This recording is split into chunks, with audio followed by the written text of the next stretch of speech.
Pour fabriquer une alimentation variable, on peut utiliser un variac ou en fabriquer un avec un thyristor pour créer un variac électronique.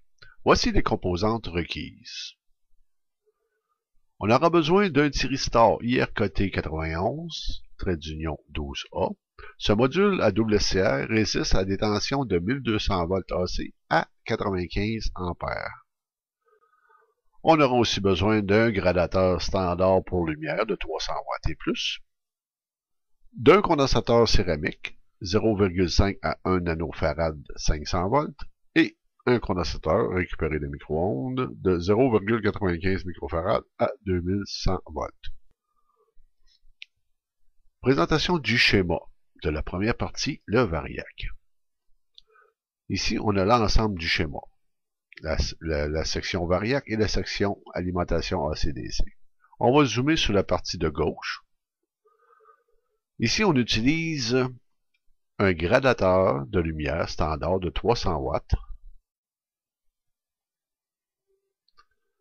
qu'on relie au gate du thyristor, les pattes 4 et 6 qui correspondent à la gate 1 et la gate 2 des SCR dans le module. Et aux cathodes 1 et 2, on y insère le condensateur céramique. Ici, on a notre entrée de secteur, 120 ou 240, selon le cas. Ici, on utilise du 120. On a notre neutre qui s'en va directement vers notre transformateur, notre ligne AC1. Notre ligne vivante passe par la pin 1 du thyristor et les pins 2 et 3 sont pontées et passent de l'autre côté du condensateur pour rectifier les crêtes dégagées par le thyristor. À la sortie de notre thyristor, on va obtenir une tension de 0 à 120 ou de 0 à 240 selon ce qu'on a injecté à l'entrée de notre circuit. Dans la deuxième partie, la transformation AC à DC, dans le schéma principal, on zoome sur la partie de droite. Schéma d'alimentation AC/DC, 80 watts à 20 ou 40 ampères selon le transformateur.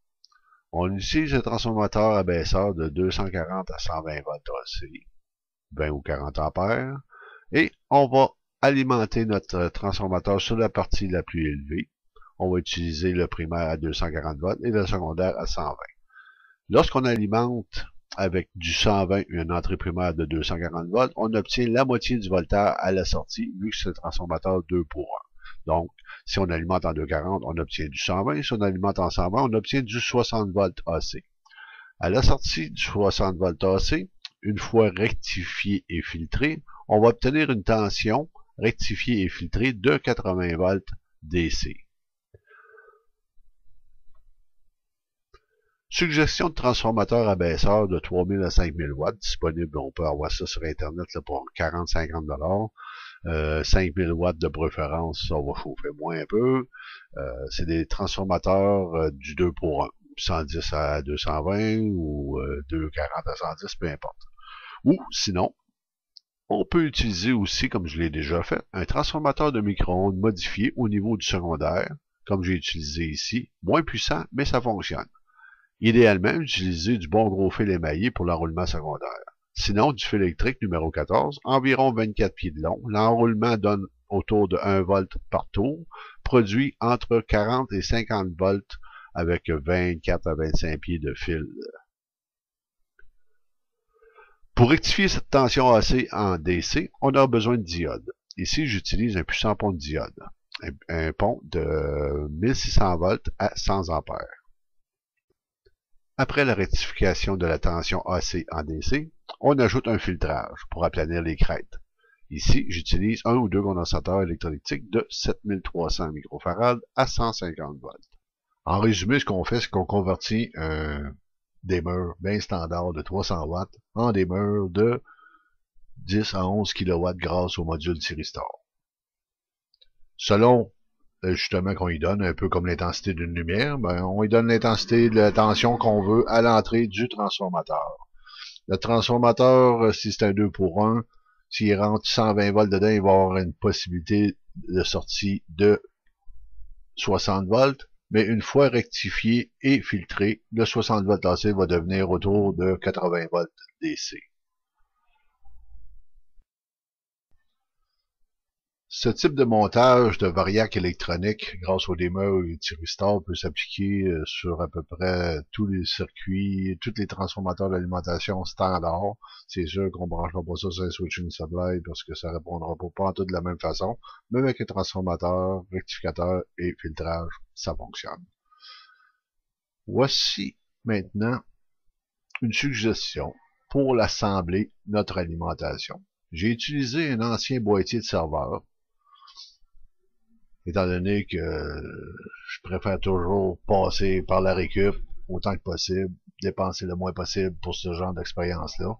Donc, j'avais sous la main un ancien boîtier de serveur.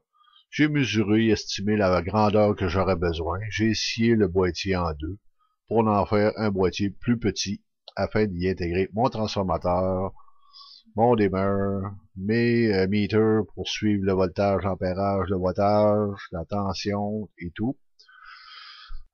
Libre à vous autres, ensuite, de placer votre système comme vous le désirez, dans ce que vous désirez comme cabinet. J'ai trouvé qu'un ancien boîtier d'ordinateur, ça faisait bien l'affaire, surtout que ça traîne partout dans la récup. On a ça. Une fois les dimensions du boîtier adaptées, j'ai commencé à procéder au positionnement des composantes à l'intérieur, le transformateur, le thyristor, le bridge, mes condensateurs de filtrage, mes bornes de sortie, mes meters pour m'indiquer mon voltage, mon ampérage, une alimentation de 12 volts aussi pour les ventilateurs, étant donné que ça va avoir besoin de refroidissement. Ici, on voit le derrière du boîtier. Ça fait quand même un beau petit boîtier d'alimentation qui revient pas cher, qui a quand même un pas pire look, puis qui est bien pratique, pas juste pour l'induction, pour à peu près toutes les expériences qu'on peut faire avec une bonne source de puissance DC. Je m'en sers aussi pour la fabrication, pour le craquage d'hydrogène, par exemple. Les meters, avant, j'ai un meter de 12 volts qui m'indique mon alimentation de 12 volts pour mes ventilateurs. J'ai un qui m'indique ma source d'entrée AC de 120 volts. C'est des meters que j'ai commandés sur Banggood sur le web. Des meters qui coûtent même pas 5$ l'unité, donc c'était pas la peine de s'en priver. Puis ça nous permet d'avoir un suivi de la consommation. Ensuite, on procède au test, autant sur les modules d'induction que sur d'autres types d'alimentation. Le meter qui m'intéresse le plus sur ce montage, c'est bien entendu le ammeter.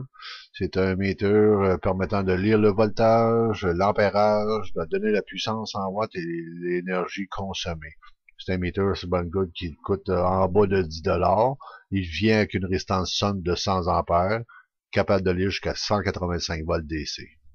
Très facile à brancher. D'ailleurs, un schéma bien explicite est collé au dos du meter lui-même. J'espère que cette vidéo vous aura plu et à bientôt.